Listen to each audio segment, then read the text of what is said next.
On episode 286 of the 40 Plus Fitness podcast, we meet Miriam Kalamian and discuss her book, Keto for Cancer. You can find the full show notes for this episode at 40plusfitnesspodcast.com/286.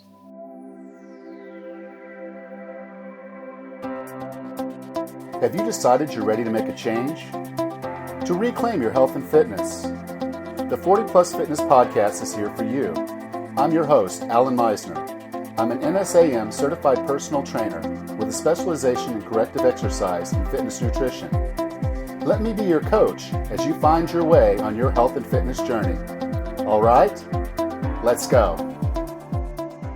Hello, and thank you for being a part of the 40 Plus Fitness podcast. I am so glad you're here today.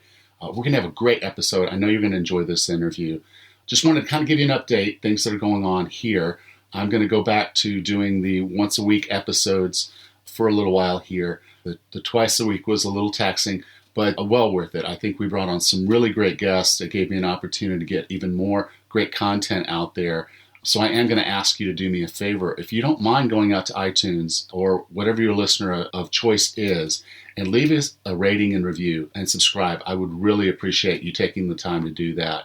I try to bring you the best guests, and I would love for other people to be able to find those interviews. And by you taking the time to go out to iTunes, it lets them know that you're getting something valuable from this podcast. And if there's some things I can improve, by all means, please take the time to let me know what I can do for you. Our guest today is a board-certified nutritionist. She has a master's in human nutrition. When her son was diagnosed with cancer and the basic standard of care really wasn't cutting it for her, she turned to nutrition to help her son. And with that, she learned quite a bit about how ketosis can be used as a therapy to not necessarily cure cancer, but slow its progression, and in many cases, maybe even prevent cancer for those of us that don't have it. So I think you're really going to enjoy this episode today when I speak to Miriam Kalamian and we discuss her book, Keto for Cancer. So with no further ado, here's Miriam.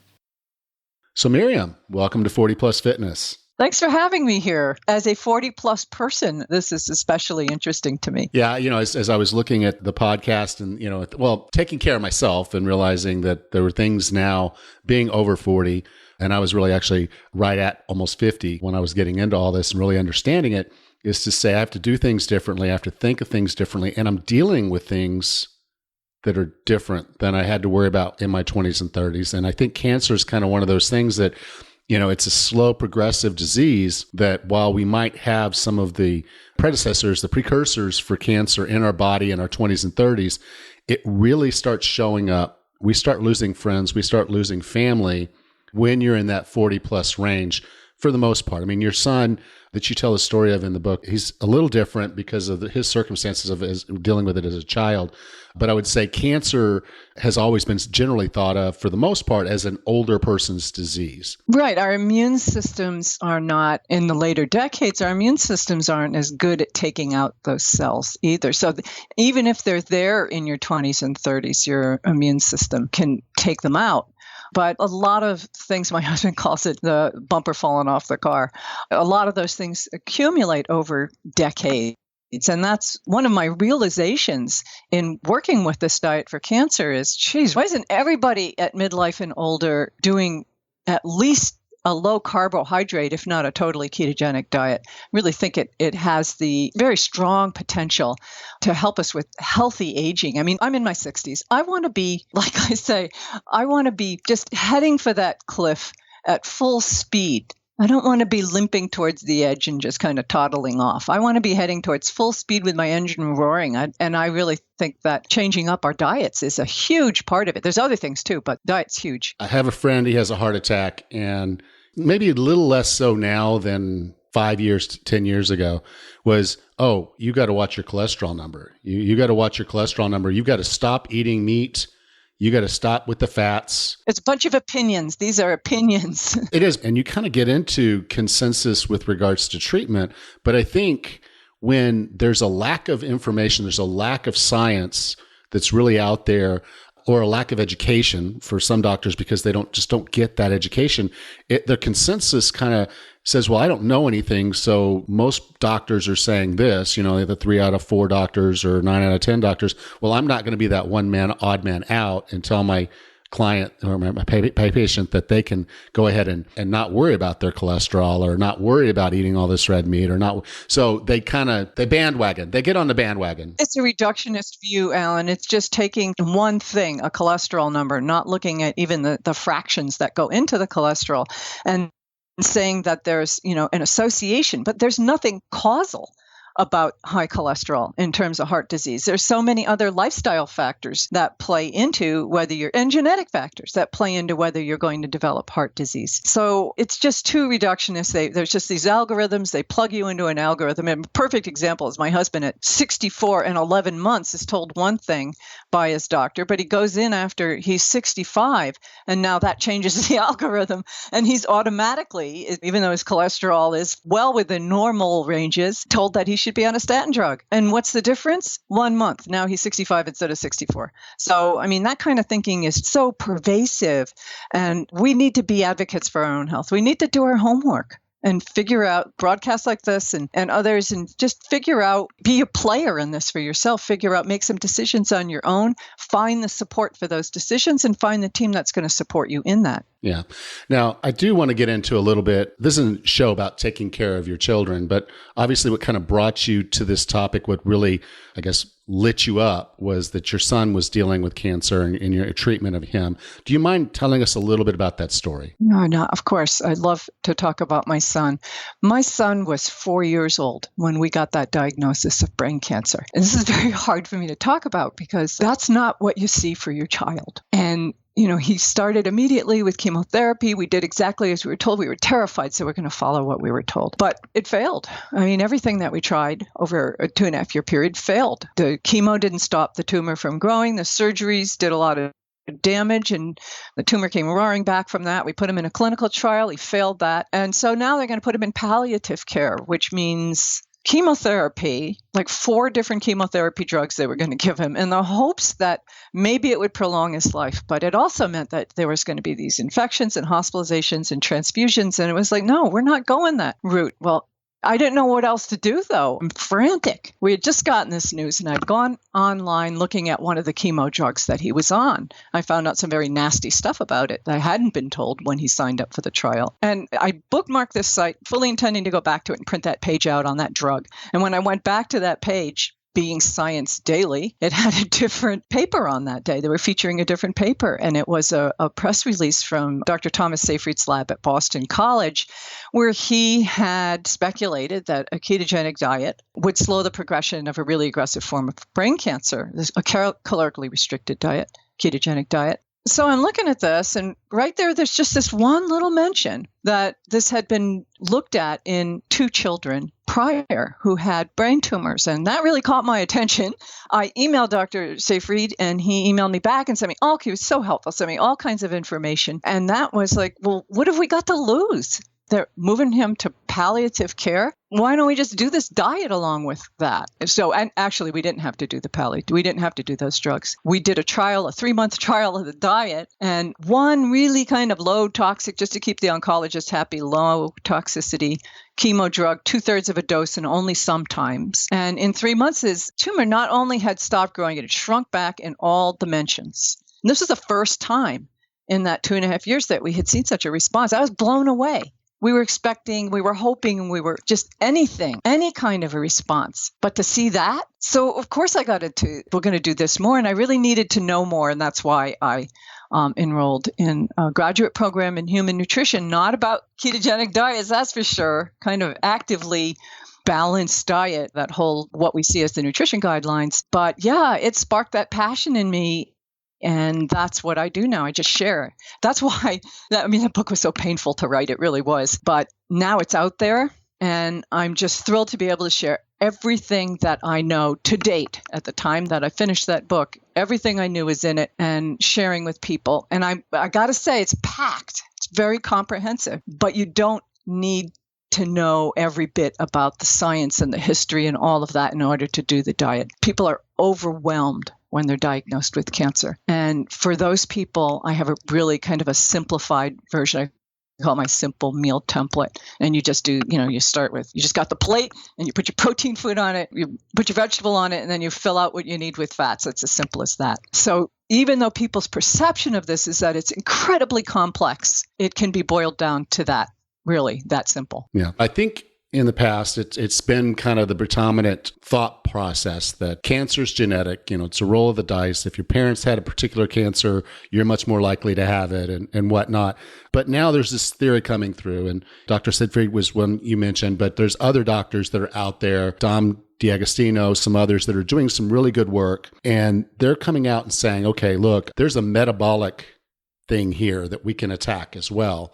Can you kind of get into the genetic aspects of it and the metabolic aspects of cancer? I can, certainly. Yeah, because this is a big part of what I write about too, because we have this generally accepted belief, and that's what it is, just a belief that cancer is a genetic disease. But there's plenty of evidence out there that says, wait a minute, it's not just about genetics. We've got this, like you said, we've got this metabolic component too to be looking at. So one of the examples I like to use is like women with a BRCA mutation. And BRCA mutation sets you up for a very high risk of developing breast cancer or ovarian cancer.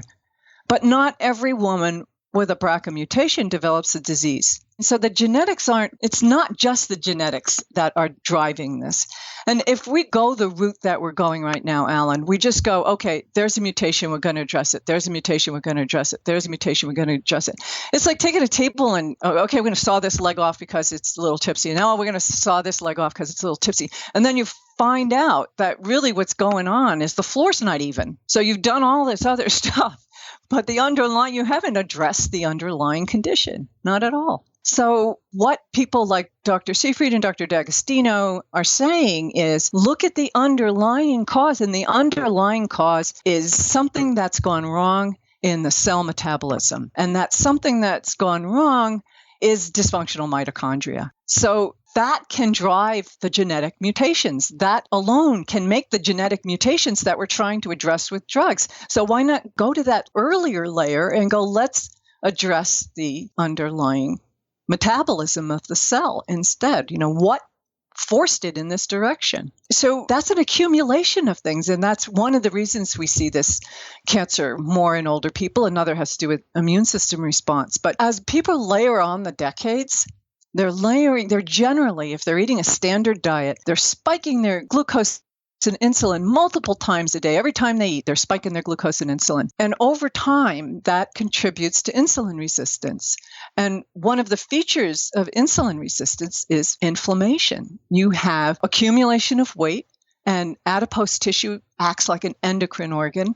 It actually produces estrogens in both men and women, produces estrogens and all of these inflammatory cytokines. And inflammatory cytokines are a wonderful thing, a protective thing when they're short term and have a purpose. But when they're happening every day, when they're chronically activated like that, you're creating this inflammation. And inflammation is the perfect environment, not just for cancer, but for other diseases as well. So by cutting back on the amount of kind of eating events, I think is the official word, and making those eating events less about glucose and just more about feeding your body, nourishing your body, you can reduce all of that. You can reduce the insulin resistance. This is why it's a perfect diet for people with diabetes or prediabetes, or even young women with polycystic ovary syndrome. This is a wonderful way to reverse the damage that's already been done in these young people. And so why aren't we looking more at prevention? Why are we just like waiting for these diseases to happen and then thinking we're going to treat them with a drug?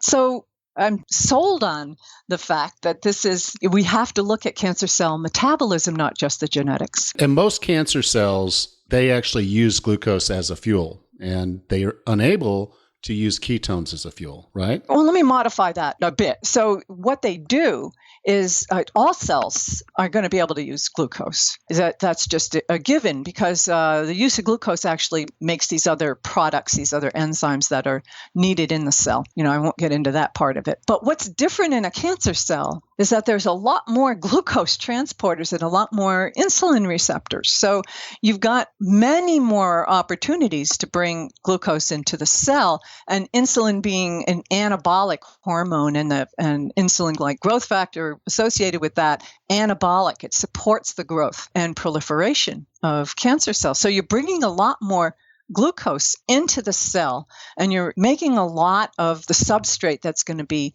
used for energy generation. But instead of it being used properly within the cell, there's a lot of derangement going on within the cell. And so a lot of this precursor ends up staying, it's called pyruvate. It stays in the cytoplasm of the cell instead of being moved into the mitochondria. And in the cytoplasm, it ferments. And when it ferments, it makes lactic acid. And there's a certain amount of that in normal cells, but there's a huge amount of that going on in cancer cells. And that lactic acid is toxic. And when it gets pushed out of the cell and into the environment, the microenvironment of the tumor, it inflames the microenvironment of the tumor. And we know that inflammation is what causes, I shouldn't say causes, but it's what allows cancer to progress. It's what allows these cancer cells to go in other places in the body, metastasis. So by limiting the supply of glucose, and ketogenic diet will limit that supply. We know that from PET imaging studies. It actually allows for less of that action to take place. So it really slows down the activity of cancer. You can't starve your cancer of glucose. It's not going to happen, but you can choke down the supply. And then you mentioned the ketones. Our bodies, our healthy cells have this exquisite adaptation that can use ketones. And the more ketones it's provided, it prefers ketones actually. So the more ketones that are provided, the more of the transporters and enzymes there are. But cancer cells have different things going on, and they're not as metabolically flexible. So feeding them ketones, they're going through this like malnutrition, and those cells are more likely to die off and get cleared out of the body. So even though the diet isn't going to cure cancer, it's sure going to give you an edge. I shouldn't say sure. We don't know for all cancers, but in a majority of cancers, it's going to give you an edge and allow other therapies that you're bringing in to also impact and make an impact on the cancer. And at the very least, it's going to lower your inflammation, so your body's in a better state for the immune system to do its job than it would otherwise. Yeah, exactly. Okay. Now, every once in a while on the show, I will have someone who's vegetarian or vegan, and I actually cringe at this at times too, is they think keto is the bacon diet. And I'm like, no.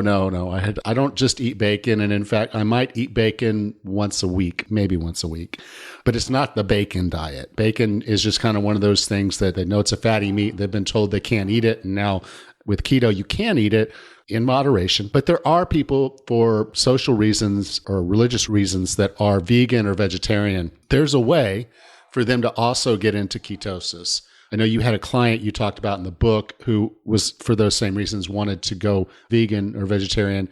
And initially you didn't want to work with them, but you did, and it worked out. Could you tell us a little bit about that? Yeah, my colleagues in general, my keto colleagues in general, are very opposed to vegan plans because it's very hard to reach ketosis when you're relying on plant proteins. You can get all the protein you need, but you're also going to get a lot more carbohydrate because you're using plant proteins to get to that. And so they just like, no, they're not going to work with anybody. But there's a little group of us that will. And for me, that happened with, like you described in the book, a woman who wanted to follow a vegan pattern. And I initially said no. And then I said, well, if you are in charge of it, then I'll still monitor everything else. And so she did an amazing job with keeping herself in ketosis while doing vegan.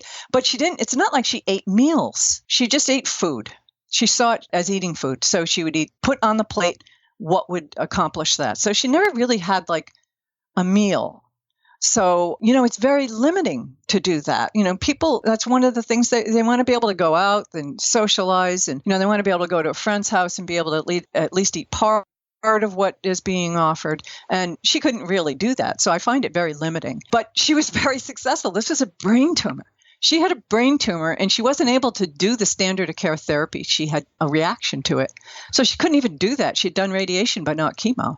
And in theory, she should have been dead within the year. she's 6.5 years out from glioblastoma. This is like almost unheard of for somebody to be out that long without treatment. This is not supposed to happen. And I have to say that after 5 years of that type management, she did allow some fish back in to the plan because it was just getting a little too monotonous even for her. And now when somebody tells me that they want to be vegan, I ask, is this for ethical reasons or is this for general health reasons? And if they say ethical reasons, okay, I'm going to respect that. But if they think that it's for health reasons, it's like, well, let's not keep a foot in both worlds. Make a commitment. Either make a commitment to doing a ketogenic diet, which is very low in protein. So it's not like you're using protein more like a condiment, or live in the vegan world, one or the other. But it's just more challenging to do both. So if people think it's for health reasons, then I really try to encourage them to expand it out of vegan. That even just being a vegetarian, allowing eggs or dairy products into the diet, or fish, pescatarian, add fish into the diet, makes it a much more varied plan. I think what I really just wanted to get to is it's very hard, but it's not impossible. So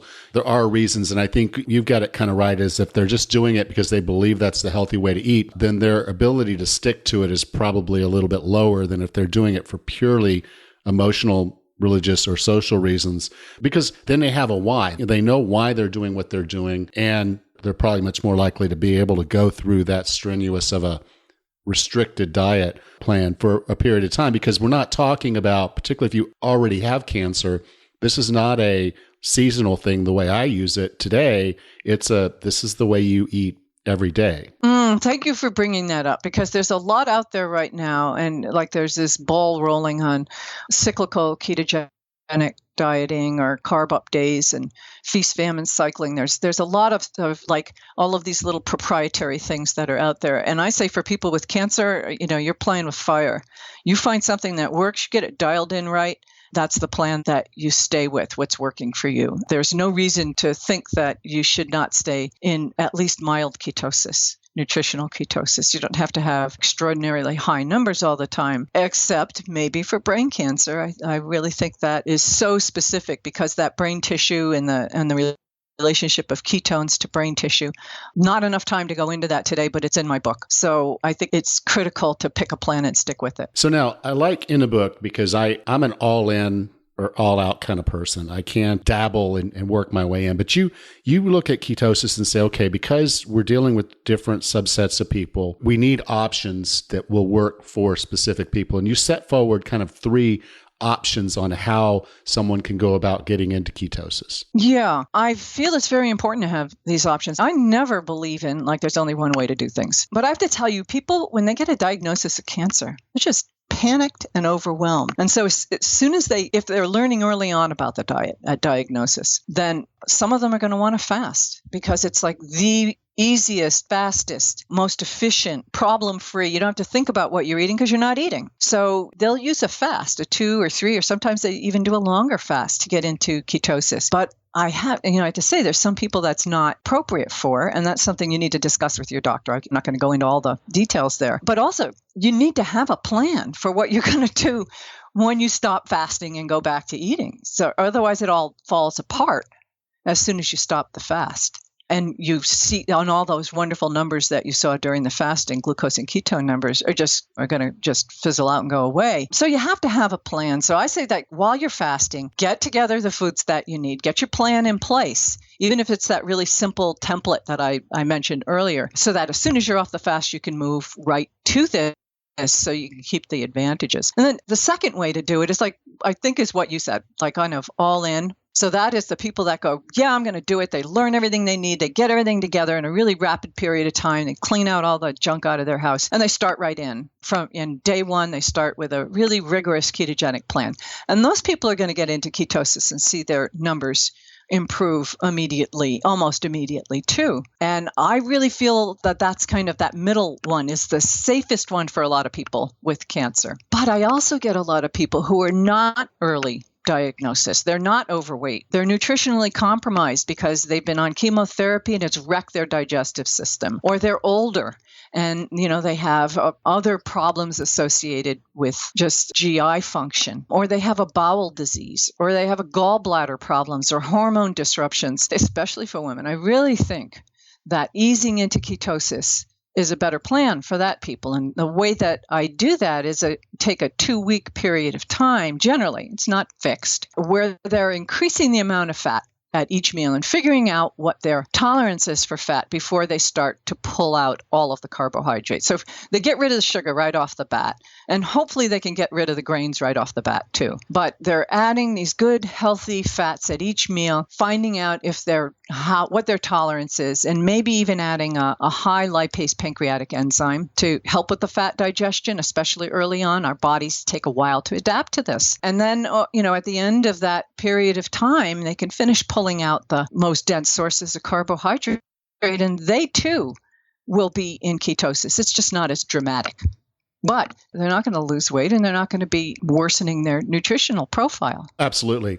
And I think that kind of leads me into the next one is, obviously, today we're talking about as a treatment for cancer, but I think a lot of people hear about ketosis as the diet and they say, hey, it's a great way to lose weight because such and such went into ketosis. They lost 5 pounds in the first week, and now they're losing a pound a week, and they've lost 60, 70, 80, 100 pounds using ketosis. So it is a good way to get back to a healthy body weight if you care about weight, but it is a way for you to lose body fat over time, get a better body composition using this eating plan. A lot of people will ask me, they'll say, well, what about exogenous ketones? And I've used them, one brand, when they first started coming out, tasted terrible, which is probably a good thing because then I didn't want them as much. But I tell people, it's like, there probably is a reason to have them. And I know that Dom D'Agostino actually does a lot of work on this. And there's some other scientists that are doing some great work on exogenous ketones as therapy for epilepsy, for seizures, for a lot of other things. So I think there's therapeutic reason for them. But I tell people, if your goal is weight loss, why would you take in extra energy that your body could just be making from your body fat? Because your body's going to make the ketones you need if you put it in a right perspective. So I've not really been a fan of exogenous ketones for the general population. But for an individual that's trying to do therapy, I think they're probably a great idea. You've actually done a lot of work yourself on exogenous ketones. Could you tell us a little bit about them and what you think the use case is for them? Okay, great. Great question. Thank you. Because I don't get to talk to many people about exogenous ketones. So there isn't a lot of research in cancer. In fact, there's really only one real solid study, and that came out of Dr. D'Agostino's lab. He and Dr. Seyfried collaborated on that, along with Angela Paffa, who was a doctoral candidate at the time. And they used a ketone, one that's not available on the market, actually, along with a ketogenic diet and hyperbaric oxygen. And they found a better response in adding that ketone supplement, better outcomes. But in general, we really don't know. And a lot of the ketone supplements that like you said, early on the market and even since are targeted for bodybuilders or weight loss. And they have some added ingredients that I don't think, like carnitine, that I don't think are particularly helpful for people with cancer. It may actually work against you. But there, to kind of back it up a little bit, there are sort of two main branches of ketone supplements, and one is derived from food sources, and the other is just synthesized in a lab and provided to you that way. So the ones that have been derived from food sources, and that is mainly from coconut oil, and then its fractionated cousin MCT oil, those have been part of a ketogenic diet decades, if not half a century, MCT versions of the diet. And they can increase your ketones in a sort of a natural way. Your liver does the work. So the medium chain triglycerides are transported to liver, converted to ketones, put back in the system. So those should be part of any ketogenic diet for cancer because it does help to boost that ketone level. And anytime you boost ketones, you're sparing both protein and glucose. So you're not taking apart as much muscle tissue. You're not needing to take in glucose through your diet. And then there's this other whole thing that exploded on the market a couple of years ago with these exogenous ketones, exogenous meaning made outside the body. And those are the ones that are on the market right now are what's called beta-hydroxybutyrate salts. So they're combined with minerals, and in the body, they're just digested, and the beta-hydroxybutyrate is freed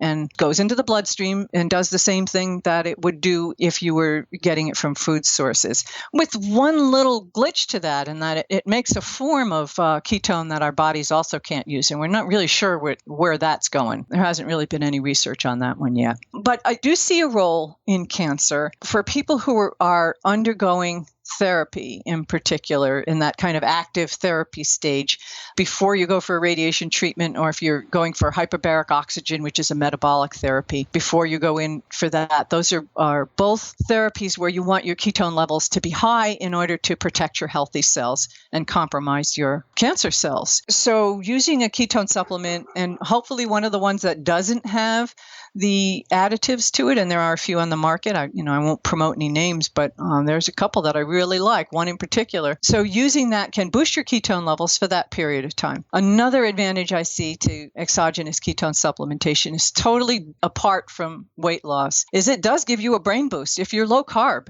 and you use a ketone supplement, you're going to get a brain boost and maybe even a little change in visual acuity. I've talked to my friends about that. So there's an advantage there. And also, if you're using it before a workout, and my husband's really big on that. I will use a little bit, but he's pretty big on, his workouts are much more intense than mine. And it does improve your workout ability. You can lift more weight, more reps, with lower oxygen usage.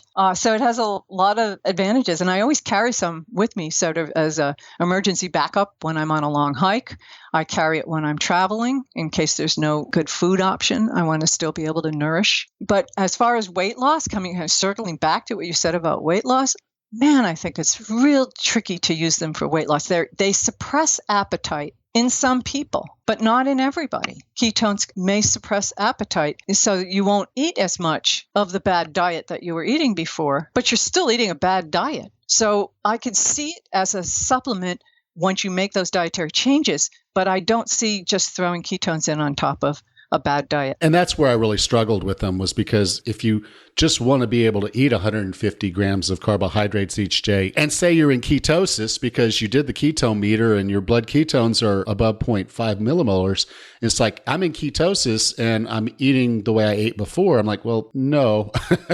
And technically, you're sort of in ketosis, but you're not going to get all the benefit. You're going to get some of the benefit, the anti-inflammatory effect, and you get some of it going to the brain to help brain clarity, mental clarity, but you're not deriving all the benefit, and you're continuing to do the same things that got you to this point in the first place. You haven't made the essential dietary change. And I didn't really feel a tremendous boost. Now, 1 or 2%, maybe, but at my fitness level, even, it's not like I'm a professional athlete. So 1 or 2% isn't really going to change my day. But I could see if you've got a special event or you're concerned, particularly going on something longer or doing something, there could be some use cases for them there. But to me, it's still early. There still needs to be some science done. And until they do that, I'm not going to use this as a crutch to say, because when I get into ketosis, I'm pretty good about what I'm eating, and I'll go work out fasted.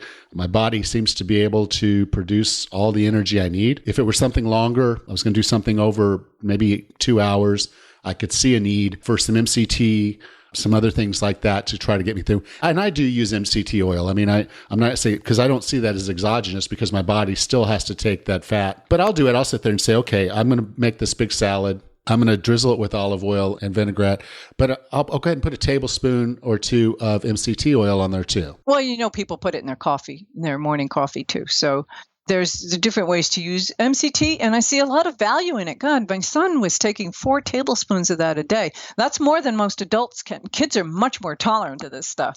If adults start right in with 4 tablespoons, they're going to be sick as a dog. You got to ease into that stuff really slow. But yeah, I think it's an important part of the diet. Yeah, and I think, again, MCT oil, coconut oil, those are the opportunities that you have to kind of get some of that into your system quickly, particularly if you're feeling a little low energy or whatnot. That's definitely going to help you boost up your ketones in a fairly quick order versus having to digest a longer chain fat. That'll take a little bit longer, or use body fat. That'll take a little bit longer. Basically, I think there are some opportunities there. And I do appreciate the science that Dr. D'Agostino and Dr. Siegfried are doing, because that is what we need to know the answers to the questions that we have today. I want to add one thing to that. Dr. Richard Veach, who's sort of the grandfather of all the ketone, he's working on an ester. There are other people working on esters as well, and those are going to make a significant difference in neurodegenerative disease. I'm convinced of it. And that's the work you referred to when we were talking earlier, coming out of Canada, for one thing, and out of California, the use of exogenous ketones particularly esters in neurodegenerative, is going to be huge. And I didn't mean to just say that those are the only 2 doctors out there, but I do know in the book, you do reference an opportunity for us to assist in providing some funding for their research. And I'm going to make sure to put those links in the show notes to this. But if someone wanted to get in touch with you, learn more about your book, where would you like for me to send them? My website, dietarytherapies.com. All they have to do is look up my name, too. They can Google my name and it'll go right to my site, Miriam Kalamian. They can look for my book, Keto for Cancer. It's on Amazon, Barnes & Noble, a couple of other places. So I'm pretty easy to find because it's a very different name. There's no other Miriam Kalamian that I'm aware of. And just like there's no other Alan Meisner out there. Well, this is going to be episode 286. So if you go to 40plusfitnesspodcast.com/286, I'll be sure to have all those links there in the show notes. So Miriam, thank you so much for being a part of 40 Plus Fitness Podcast. Alan, this has been a real pleasure. I've really enjoyed talking with you today. If you enjoyed today's podcast, would you please take just a moment, go out to iTunes, leave us a rating and review, and subscribe. You can go to 40plusfitnesspodcast.com/review. That will take you directly to the iTunes page where you can do that. By doing so, you really do help iTunes recognize that you enjoy this content. You help me understand things I can do to help make the podcast better, and you help others find the podcast, which will help them. So again, please go to 40plusfitnesspodcast.com/review and leave that rating and review today. Next time on the 40 Plus Fitness Podcast, we meet Ori Hefmeckler and discuss his book, The 7 Principles of Stress. Until then, have a happy and healthy day.